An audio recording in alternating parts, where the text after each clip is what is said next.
The year was 2387, and Earth was nothing but ash and memory. Captain Jack Williams stood on the bridge of the hidden human ship Defiance, watching the alien fleet patrol what used to be human space. 300 years had passed since the Great War ended with humanity's defeat. The Vex Empire ruled the galaxy now. Their massive ships moved like metal gods between the stars, carrying weapons that could crack planets.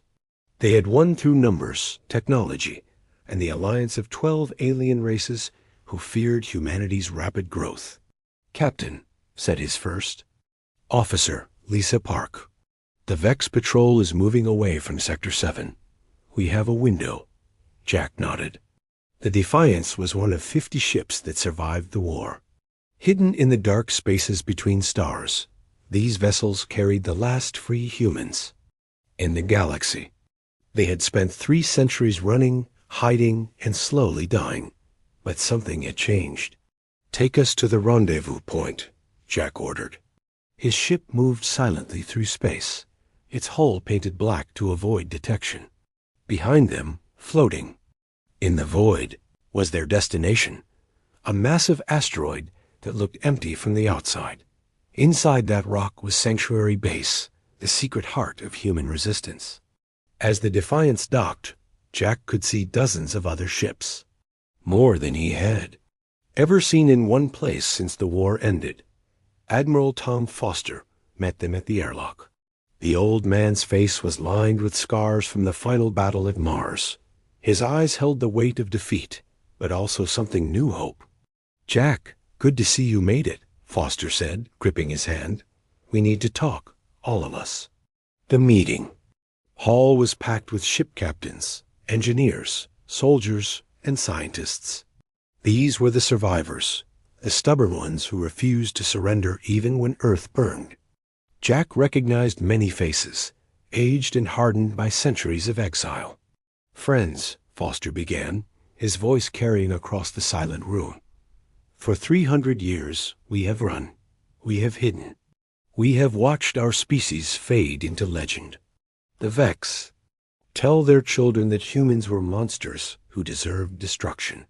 They have erased our history from every world we once called home." Murmurs rose from the crowd. Everyone knew this story. It was carved into their hearts. "But we are not extinct," Foster continued. "We are not broken. And today, I have news that changes everything." He activated a holographic display. The image showed a Vex military base on the planet Novus Prime. But something was wrong with the picture. The base was dark. No ships moved in its orbit. 3 days ago, our scout team discovered this, Foster said. The Vex base on Novus Prime is abandoned. Not destroyed, abandoned. As if they left in a hurry. Captain Maria Santos, veteran of the Jupiter Defense, stood up. "Sir, one abandoned base doesn't mean anything. They could be reinforcing other positions." Foster smiled grimly. "That's what we thought too. Until we found 7 more empty bases in the outer rim. Then reports started coming in from our deep cover agents in Vex territory. The hologram changed, showing intelligence reports and intercepted communications." Jack read them with growing amazement. Food shortages on Vex homeworlds. Rebellions breaking out in conquered territories. Internal fighting between the 12 allied races. "The Vex Empire is cracking," Foster announced. "Their alliance is falling apart. The races they conquered are rising up, and they're too busy fighting each other to maintain their outer defenses." The room exploded into conversation. Officers argued, debated, and planned. Some wanted immediate action. Others urged caution. But Jack could see something new in every face, the hunger for revenge that had been sleeping for 3 centuries. Doctor Emily Ross, the base's chief scientist, raised her hand for silence. "Admiral, we've also made a breakthrough in our research. The quantum tunneling project is finally ready for testing." Foster nodded. "Show them." The hologram displayed schematics for a new type of engine. Jack studied the designs with growing excitement. If this technology worked, human ships could travel instantly across vast distances. They could strike anywhere without warning. "The Vex think we are dead," Foster said, his voice rising with passion. "They think humanity is finished. They have grown fat and lazy in their victory. But we have something they forgot about. We have the will to fight back." He looked around the room, meeting every eye. "The question is not whether we can win. The question is whether we choose revenge or justice. Do we become the monsters they said we were, or do we show them what humanity really means?" The vote was unanimous. Operation Phoenix would begin in 30 days. Humanity's long sleep was ending, and the galaxy would tremble when they woke up. Captain Jack Williams watched his crew prepare the Defiance for its first combat mission in 3 centuries. The ship's quantum tunnel drive hummed with new energy, a sound no human vessel had ever made before. Around him, 49 other ships made similar preparations. "All systems green, Captain," Lisa Park reported. "The new drive is stable and ready for jump." Jack nodded, studying the tactical display. Their target was a Vex supply depot in the Kepler system. Intelligence reports showed it was lightly defended, perfect for testing their new capabilities. But more importantly, it supplied 3 major Vex battle fleets. "This is Admiral Foster to all Phoenix units," came the voice over the comm system. "Today we return to the stars not as refugees, but as warriors. Remember, we are not raiders. We are the rightful heirs to this galaxy." The plan was elegant in its simplicity. The 50 human ships would split into 10 groups, each targeting a different Vex installation. They would strike simultaneously across 3 star systems, then vanish before reinforcements could arrive. "All units report ready for quantum jump," Foster announced. "Execute in 3.2.1 mark." Reality folded around the Defiance. For a moment that felt like eternity, Jack existed in a space between spaces, where physics bent and twisted. Then normal space snapped back into focus, and they were in the Kepler system. The Vex depot hung in space ahead of them, a massive ring structure designed to service their largest warships. 3 Vex cruisers orbited it lazily, their crews probably bored after decades of peaceful patrol duty. "They haven't detected us yet?" Lisa whispered, as if speaking too loudly might give them away. Jack opened a channel to his small battle group. "Remember the plan, fast and clean. We're not here to massacre civilians." The attack began with surgical precision. Human fighters, their pilots trained by veterans of the Great War, swept in like angry hornets. They targeted the depot's weapon systems first, then its communication arrays. The Vex cruisers tried to respond, but they were designed for massive fleet battles, not lightning raids. Within 20 minutes, the depot was crippled, and the cruiser crews were evacuating in life pods. The human ships collected vital supplies and intelligence data, then prepared to jump away. But something unexpected happened. "Captain," his communications officer called out, "we're receiving a transmission. It's not from the Vex, it's from the depot itself." The view screen flickered to life, showing a tall, thin alien with gray skin and large black eyes. Jack recognized the species. They were called the Krell, one of the races the Vex had conquered early in their expansion. "Human vessels," the alien said in broken English. "Please do not leave. We have waited so long for this day." Jack exchanged glances with Lisa. This wasn't part of the plan. "This is Captain Williams of the Terran Resistance." "Who am I speaking to?" "I am Keeper Nal of the Krell Underground. We have maintained secret records of your people since the Great War. We have hoped you would return." The alien's image was joined by others different species, all wearing the same expression of desperate hope. Jack realized he was looking at representatives of the races the Vex had conquered. The Vex tell us you were destroyers, Nal continued. But we remember the old stories. Before the war, humans traded fairly. You shared technology. You did not enslave. Jack felt the weight of history pressing down on him. The Resistance had planned to fight alone, as they always had. But here were potential allies, slaves of the Vex Empire, who remembered humanity differently than their masters wanted. Keeper Nal, Jack said carefully, what are you asking of us? Help us, the alien replied simply. The Vex grow weaker. Their subject races whisper of rebellion. But we need someone to show us it is possible to fight back and win. Over thee. Next hour, Jack learned things that changed everything. The Vex Empire was cracking faster than human intelligence had realized. Food riots on the homeworld. Entire fleets recalled to deal with rebellions. Most importantly, the subject races were secretly coordinating, waiting for the right moment to strike. There are 47 conquered species in the Vex Empire, Nal explained. If we could coordinate our efforts with yours, ... Jack made a decision. That would reshape the galaxy. Keeper Nal, I'm going to give you a communication frequency. In 3 days, someone will contact you with instructions.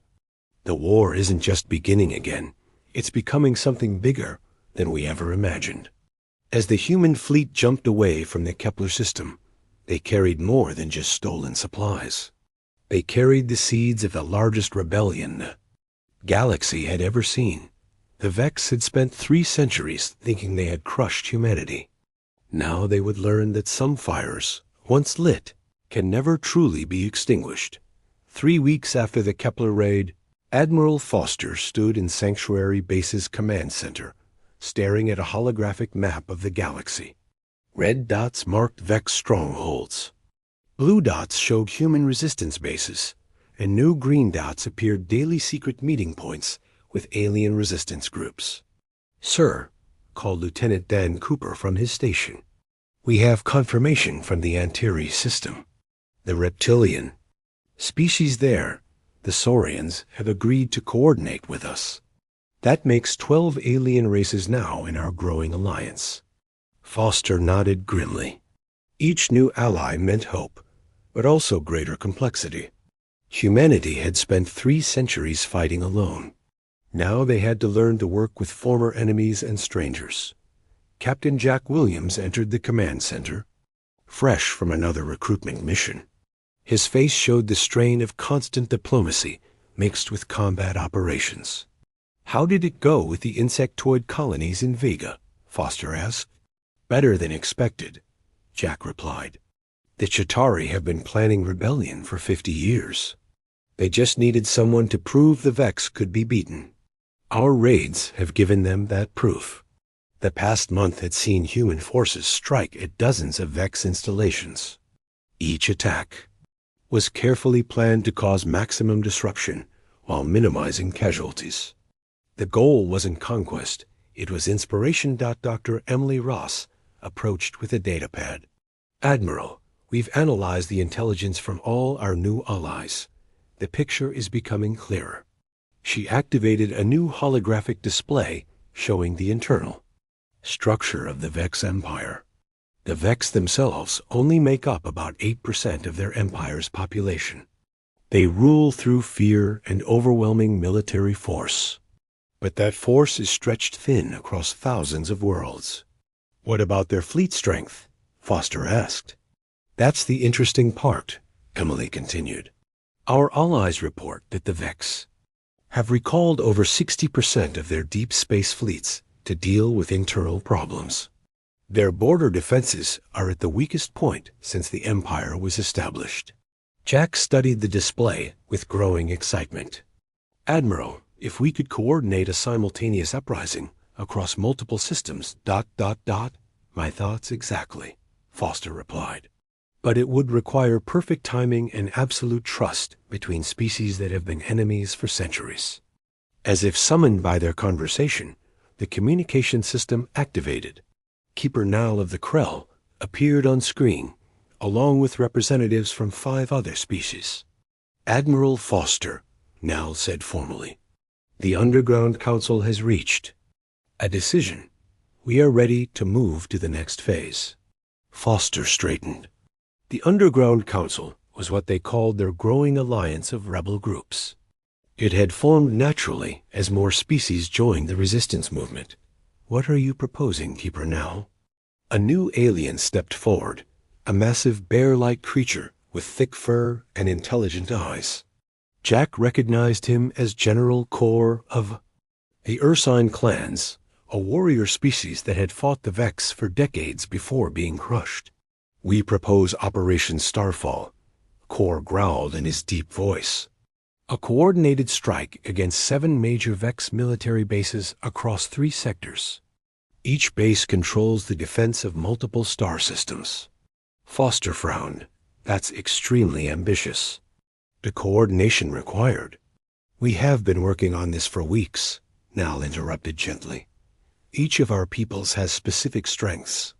The Chitauri excel at sabotage.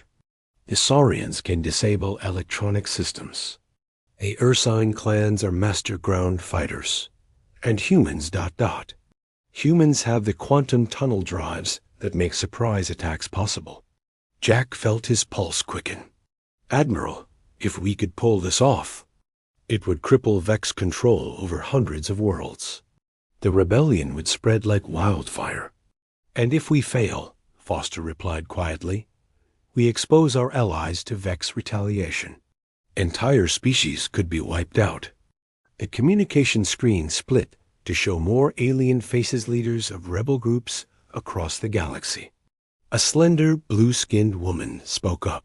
She was Commander Vera of the Aquatic Coalition. "Admiral Foster," she said in a musical voice, "my people have lived underwater for 200 years, hiding from Vex occupation. We have developed new stealth technologies that could help your ships approach undetected." Another voice joined in this one, belonging to a crystalline being whose body refracted light in beautiful patterns. "The Silicon Collective offers our computational abilities. We can process battle data faster than any Vex computer system." Foster looked around the command center at his human officers. These people had spent their lives fighting a losing war against impossible odds. Now they were being offered something they had never dared dream of: real allies, advanced technology, and a chance for victory. "Very well," Foster decided. "But we do this the human way. No unnecessary casualties. No targeting of civilian populations. We're not conquerors, we're liberators." Keeper Nal smiled, an expression that looked strange on his alien features. "Admiral, that is precisely why we chose to follow humanity. You have something the Vex never understood: honor." As the communication ended, Foster turned to his staff. "Ladies and gentlemen, we're about to either win this war or die gloriously trying. Begin Operation Starfall preparations immediately." The galaxy was about to discover that humanity's greatest weapon wasn't their technology or their courage. It was their ability to inspire others to be better than they thought possible. The massive Vex military base at Proxima Station had never been attacked in its 200-year history. Its commanders considered it impossible. The base was protected by 3 layers of defense shields, surrounded by automated weapon platforms, and garrisoned by the elite Vex Fourth Fleet. They were about to learn why humans were feared across. The Galaxy. Captain Jack Williams watched from the bridge of the Defiance as his mixed squadron of human and alien ships approached the target. To his left flew a Chitauri stealth vessel, its insectoid pilot communicating through rapid clicks. To his right, an Ursine battle cruiser bristled with weapons and the fury of its bear-like crew. "All units, this is Admiral Foster," came the voice over the quantum communication network. "Operation Starfall begins in 60 seconds. Remember today, we fight not just for humanity, but for every free being in the galaxy." Jack opened a channel to his diverse battle group. Everyone knows their role. Chitauri teams disable the outer sensors. Ursine forces handle heavy combat. Human ships provide mobility and coordination. We go in fast, hit hard, and get out before. They know what happened. The first phase began with invisible sabotage. Chitauri infiltrators, small enough to slip through microscopic gaps in the station's hull, began dismantling critical systems from the inside. Within minutes, entire sections of Proxima Station went dark. Outer defense grid is offline, reported his tactical officer, Mike Stone. The bugs did their job perfectly. Phase 2 erupted in spectacular fashion. The Ursine battlecruiser Bloodclaw emerged from quantum jump directly inside the station's defensive perimeter, its massive guns already firing. General Kor's voice boomed across the communication channel as his ship tore through Vex interceptors. For our enslaved cubs, for our destroyed homeworld. But the most shocking element was Phase 3. The human ships didn't attack the base directly, they attacked its support infrastructure. The Defiance and her sister ships targeted supply depots, communication relays, and escape pods. They weren't trying to kill Vex soldiers. They were trying to strand them. "Captain," Lisa Park called out, "we're getting surrender signals from 3 Vex destroyers. They're requesting safe passage for their crews." Jack smiled grimly. "Granted. Broadcast on all frequencies. Any Vex personnel who surrender will be treated according to the laws of war. We're better than they are." Across 7 star systems, similar battles were raging. At the Vega shipyards, Saurian engineers used their electromagnetic abilities to shut down an entire Vex fleet without firing a shot. In the Centauri system, the Aquatic Coalition's stealth technology allowed rebel forces to capture a major command center before the Vex even knew they were under attack. But the most significant victory happened at the Rigel system, where something unprecedented occurred. Captain Maria Santos was leading the assault on Rigel base when her communication officer received an unexpected message. "Captain, we're being hailed by the base commander. He says ... He says he wants to negotiate." Santos frowned. Vex commanders didn't negotiate. They fought to the death or self-destructed their installations. "Put him through." The view screen showed a typical Vex officer, tall, pale, with the distinctive ridged forehead of his species. But his expression was unlike any Vex that Santos had ever seen. Instead of arrogance or hatred, she saw ... exhaustion. "I am Commander Vex of the Vex 4th Patrol Fleet," he said in accented English. "I wish to discuss terms." "Terms for your surrender?" Santos asked cautiously. "Terms for my people's survival," Vex replied. "Captain, I have served the Vex Empire for 40 years. I have seen what we became after we conquered your species. The fear, the paranoia, the endless rebellions. We are not the same people who fought honorably in the Great War." Santos exchanged glances with her officers. This was completely outside their operational parameters. "What are you proposing, Commander?" Vex took a deep breath. "My fleet will stand down and withdraw from this system. In exchange, I want safe passage to neutral space and a guarantee that my crews will not be hunted as war criminals." "And why would you do this?" The Vex commander's expression grew haunted. "Because I have read the historical records, the real ones, not the propaganda we feed our children. I know what the Vex Empire did to your homeworld. I know about the civilian targets we destroyed. And I know that if our positions were reversed, you would have every right to do the same to us." Santos made a decision that would echo across the galaxy. "Commander Vex, I accept your terms. But I want something in return: intelligence on Vex fleet movements and defensive positions." "Agreed," Vex said immediately. "Captain, there are others like me. Vex officers who are sick of what our empire has become. If you continue to fight with honor instead of revenge, you will find more allies than you expect." As the Battle of Rigel ended with a negotiated withdrawal rather than bloodshed, word spread throughout Vex space. The humans had returned, but they were not the monsters that 3 centuries of propaganda had painted them to be. For the first time since the Great War, some Vex began to wonder if they were fighting on the wrong side. 6 months after operation, Starfall, Admiral Tom Foster stood on the observation deck of the newly constructed Unity Station, watching ships from a dozen different species dock at the massive structure. What had begun as a desperate human resistance had evolved into something unprecedented in galactic history, a true alliance of equals. Admiral, called Captain Jack Williams as he approached with the latest intelligence reports. The situation reports from the inner systems. Foster took the data pad and scanned the contents, his weathered face breaking into a rare smile. Incredible. 17 more Vex commanders have requested negotiations this week. Their empire is collapsing faster than we ever imagined possible. The war had taken an unexpected turn. Instead of the brutal genocidal conflict everyone expected, it had become something more complex. As human-led coalition forces captured Vex installations, they consistently offered honorable surrender terms and treated prisoners well. This approach had a profound psychological effect on the Vex military. Dr. Emily Ross joined them at the full observation window, carrying her latest research findings. Admiral, the psychological profiles we've gathered are fascinating. It turns out that many Vex soldiers never really believed their own propaganda about humans being monsters.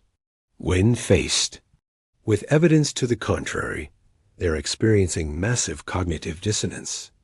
In simple terms, Doctor? Foster asked. They're realizing they've been lied to for 3 centuries, and it's breaking their will to fight. Jack pointed to a sleek vessel docking at the station. Speaking of which, that's Commander Vex arriving for the peace conference. He's brought representatives from 15 Vex military units that want to discuss terms. The conference room in Unity Station had been designed to accommodate beings of all shapes and sizes. As Foster entered, he saw the remarkable sight of former enemies sitting together around a massive circular table. Humans, Krell, Chitauri, Ursine, Saurians, and even several Vex officers who had defected to the Coalition. Commander Vex stood. As Foster approached, the Vex officer looked older, more worn than he had during their first communication months ago. Admiral Foster, Vex said formally, I bring greetings from the Vex Reform Movement and an official proposal from our leadership. Foster nodded and took his seat. Around the table, representatives from 43 different species watched intently. This moment would determine the future of the galaxy. The Vex Imperial Council is prepared to acknowledge that the Great War was built on lies. Vex continued. We are prepared to discuss terms for ending hostilities and restructuring our empire into something more equitable. Keeper Nal of the Krell leaned forward. Commander, my people have been slaves to your empire for 200 years. What assurance do we have that this isn't another manipulation? Vex's reply surprised everyone. None, Keeper Nal. You have every reason to distrust us. But I offer this complete access to our historical archives, our military records, and our government communications. Let the truth speak for itself. General Kor of the Ursine clans growled low in his throat. Pretty words. But my people want justice for our murdered cubs. And you shall have it, Vex replied firmly. Those responsible for war crimes will face trial. But I ask, what serves justice better? Endless cycles of revenge, or building? Something new? Foster had been listening carefully to the exchange. Now he spoke, and his words carried the weight of 3 centuries of human suffering. Commander Vex, my people have every reason to hate yours. You destroyed our homeworld. You scattered us across the galaxy. You tried to erase us from history. The room fell silent. But we learned something during our exile. Hatred is a poison that destroys the vessel that contains it. He stood and walked to the massive view screen that showed the space around Unity Station. Ships from dozens of species moved in peaceful formation, their crews working together with an efficiency that would have been impossible months ago. "Look at what we've built together," Foster continued. "Every species here was conquered by the Vex Empire. Every one of us had reasons for revenge. But instead of revenge, we chose something harder. We chose to be better." He turned back to face Vex directly. "The question isn't whether we can forgive the Vex Empire. The question is whether the Vex are ready to join us in building something better than Empire."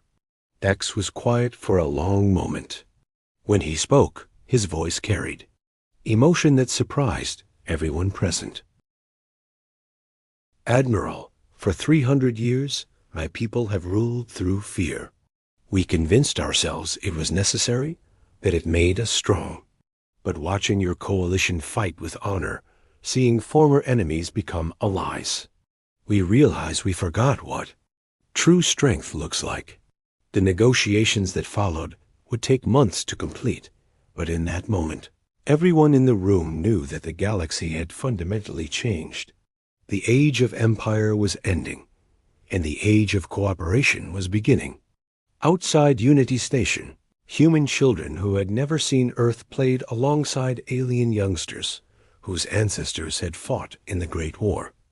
They were the first generation in centuries to grow up knowing that different species could work together instead of conquering each other. Humanity had indeed risen again, but not as conquerors returning for revenge. They had risen as teachers, showing the galaxy that even the deepest wounds could heal when beings chose understanding over hatred. The Vex had thought humanity would never rise again. They were wrong. But they were about to discover that humanity's true victory wasn't in defeating their enemies. It was in turning them into friends.